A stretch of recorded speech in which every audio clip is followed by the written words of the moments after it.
Masih bersama saya Budiman Tanurjo di satu meja The Forum, kembali ke Dokter Nadia. Dokter Nadia, jadi strateginya apa? Ini tahap kedua dilakukan dulu, baru kemudian vaksin gotong royong yang diharapkan kemudian bisa meningkatkan secara eksponensial orang yang divaksin, atau gimana strateginya, Dokter Nadia? Iya, kalau untuk target 181,5 juta ya kita sesuai dengan peta jalan kita ya. Dan kita akan optimalkan untuk bisa kita selesaikan dalam 12 bulan. Tapi tentunya dengan catatan bahwa tadi ada PR 82 juta vaksin yang rencana awal itu akan dikirim di triwulan pertama 2022, itu yang harus kita geser ke 2021. Nah, di sisi lain tentunya terkait vaksin gotong royong ini kita kan sangat berhati-hati ya untuk kebijakannya, dan terutama bagaimana untuk memastikan tidak terjadi penyimpangan-penyimpangan dari regulasi terkait vaksin gotong royong ini. Dan tentunya karena tadi kita melihat ya ada lompatan yang cukup besar terhadap jumlah yang sasaran vaksinasi. Kalau kemarin itu hanya 1,4 juta, sekarang ini kan total sampai dengan April kita harus menyelesaikan 38 juta. 38 juta, ya. Ya, nah ini artinya kalau lihat total jumlah sasaran kan luar biasa peningkatannya ya. Artinya kita memang di awal-awal ini harus betul-betul berkonsentrasi untuk mengakselerasi supaya tadi memastikan waktunya, timelinenya itu sesuai dengan yang sudah kita rencanakan sampai dengan di akhir April untuk penyelesaiannya. Oke, baik. Saya ke Dr. Diki Budiman. Dr. Diki, ini kan ada isu ketersediaan dan itu isu global ya. Artinya kan di mana-mana kan ini menjadi kelangkaan vaksin ya. Nah, apa sebetulnya yang bisa dilakukan oleh pemerintah Indonesia agar pemerintah Indonesia bisa mendapatkan vaksin-vaksin itu yang dibutuhkan? Kalau enggak nanti akan ada nasionalistik sempit, semuanya menyelamatkan negaranya sendiri-sendiri dan kemudian juga sama-sama sengsara. Gimana Dr. Diki Budiman? Sayangnya kondisinya saat ini sebagai peneliti global security ya, dan saya praktisi global security lama, kondisi global saat ini belum ada posisi yang kuat dalam kolaborasi ya. Banyak negara kaya ini malah menyimpan stok, malah ada yang lebih dari yang dia butuhkan. Nah, ini yang di dalam deklarasi atau peringatan 1 tahun pandemi di akhir Januari lalu, WHO ini mengingatkan semua negara, dan itu terjadi, faktanya terjadi, dan artinya sekali lagi saya mengingatkan pemerintah bahwa kita harus melihat, karena selalu pemerintah mengarah pada herd immunity ya. Artinya sebetulnya keinginannya itu kita sudah tahu bahwa kita ingin ada aktivitas sosial ekonomi yang mendekati normal. Yang itu sebetulnya bisa kita lihat terjadi di Australia, New Zealand atau Taiwan tanpa vaksinasi. Dengan apa ya? Dengan penguatan di aspek public health-nya ya, testing tracing itu, dan itulah yang harus diacu dan dijadikan target utama pemerintah selain vaksinasi ini. Karena vaksinasi ini banyak banget, kita sudah ingatkan bahwa kendalanya kan banyak, supply, distribusi, operasional ya. Belum Indonesia ini ada bencana, ada juga nanti terlalu banyak kendala ya. Banyak sekali. Jadi ini yang harus sekali lagi saya mengingatkan bahwa pandemi adalah masalah public health. Jadi upaya fokus kita itu harus di preventif dan promotif. Adapun kuratif dan adanya vaksinasi ini bagian dari pendukung. Baik. Ke Heri Trianto. Jadi gimana? Apa untuk yang mau dikerjakan oleh Satgas, oleh pemerintah agar kemudian target vaksinasi itu bisa dicapai dan kemudian betul-betul harapan merdeka dari COVID itu bisa dicapai juga? Ya, kalaupun 17 Agustus ya mundur sampai akhir 2021 lah. Kira-kira apa yang mau dikerjakan? Iya, seperti yang disampaikan oleh Bung Diki tadi ya, memang harus ada upaya di penanganan di kesehatannya ya, di public health-nya yang kemudian menjadi fokus gitu. Jadi memang kita ini jangan sekali-kali terbutakan bahwa vaksin ini adalah solusi tunggalnya. Pemerintah juga sejak awal tidak pernah mengatakan itu. Jadi memang saya setuju dengan apa yang disampaikan oleh Bung Diki tadi, dan itu juga pemerintah juga sangat setuju bagaimana di hulu ini yang harus kita selesaikan, karena itu akan juga menyelesaikan tanpa perlu kita menunggu ketidakpastian tadi ya, beberapa rantai distribusi vaksin yang sekarang menjadi perebutan gitu. Jadi memang kalau kita fokus di penanganan hulunya, saya rasa ya sambil paralel dengan vaksinasi, langkah-langkah kita untuk melawan pandemi ini akan tiba pada sebuah rel yang benar, kira-kira seperti itu. Oke, Bung Saleh, jadi closing statement dari Anda untuk bebas merdeka dari COVID, apa yang harus dikerjakan oleh pemerintah sekarang? Ya, pertama tentu kita protokol kesehatan ini harus betul-betul kita terapkan.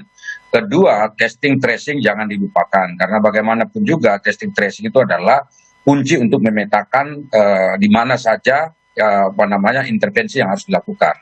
Kemudian saya menghimbau kepada seluruh masyarakat kita di Indonesia agar jangan takut untuk ikut imunisasi.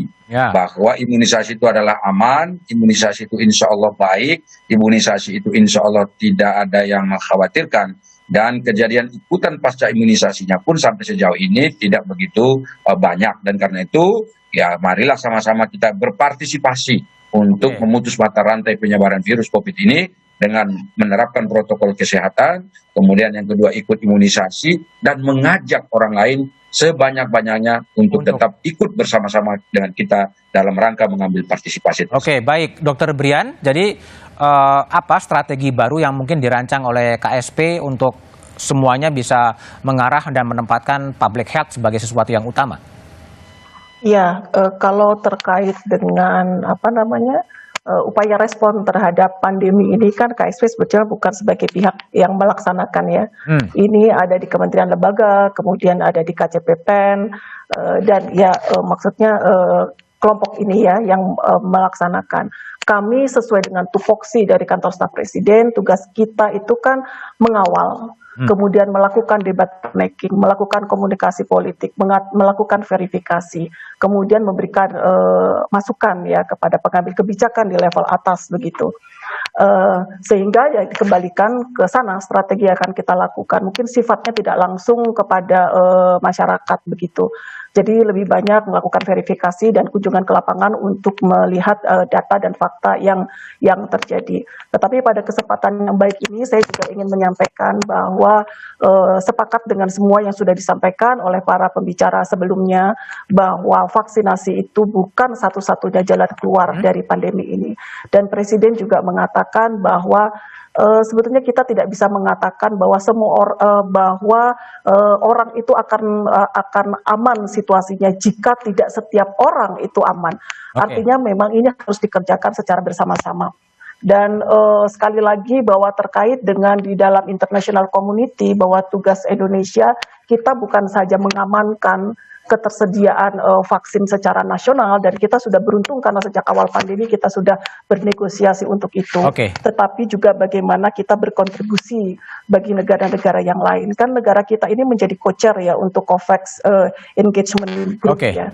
Jadi, baik, kembali ke Dokter Nadia. Dokter Nadia, jadi 38 juta untuk tahap kedua, strategi untuk bisa mencapai 38 juta dalam kurun waktu 2 bulan. Apa yang akan coba dilakukan, terobosan dilakukan oleh Kementerian Kesehatan? Ya, tentunya tadi sama ya, memperbanyak vaksinator dan kita membuat tadi tempat-tempat pelaksanaan vaksinasi yang sifatnya massal dan bergerak ya. Dan juga tadi untuk lansia kita mengharapkan adanya seperti kerjasama dengan organisasi masyarakat atau organisasi keagamaan yang besar, jadi bisa dikumpulkan dalam jangka waktu singkat ya, kemudian dilakukan vaksinasi. Dokter Diki Budiman, ada solusi terakhir harapan Anda agar betul-betul Indonesia bisa merdeka dari COVID atau punya proyeksi kapan sebetulnya kita betul-betul menikmati kemerdekaan dari COVID? Ya, ini satu kondisi yang agak sulit ya. Dan satu hal yang ingin saya sampaikan bahwa kajian terakhir makin menguatkan bahwa COVID-19 ini akan menjadi penyakit endemik yang akan ada dengan kita lama.